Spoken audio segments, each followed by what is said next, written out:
Ayan, picture sa gitna ng Chinatown. Lakad to the max. Kakapagod pero enjoy. Sulit. Natakot ako dun.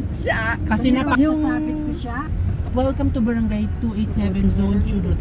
Courtesy of Hanfor. Ayan na. Sa yung jeep dyan eh. Kunti natin ang pinaka. On the way, sa Manila. Ayan. Ito yung hinahanap naming lumpia. Yan, miswa soup with nuts. Fried miswa. At ito yung kanilang pinagmamalaking lumpia.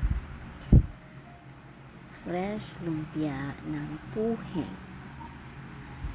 Bitin. Bili-bili. Mga pampasalubong. In fairness, ang sarap ng ano dyan. Pero ang pinaka-favorite ko sa lahat, custard.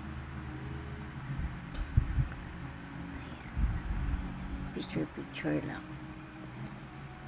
For remembrance. After kumain sa Puheng. Ayan, nasaan lupalop na kami niyan. Buti na lang may salamat, shoutout sa nagpicture sa amin. Sorry, hindi namin nakuha name mo. So, ulitin. Ang mumura ng ano nila, mushroom. Kaya lang yung fruits ang mahal. Lalo na ito, 700 pesos. Ilang peraso lang yan. Napakamahal na strawberry, variegated strawberry, 700 pesos. Durian, hindi ako kumakain yan. At itong siopaw na to, never pa naming na-try. Yan, diyan kami nag-park.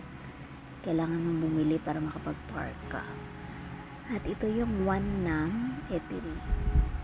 Across lang ng tea house. Ayan, muchas gracias sa Black Bulaman. At ang favorite sir, apple at mangga. Apple mango yan. Yan pala yung kinain naming sa Puheng.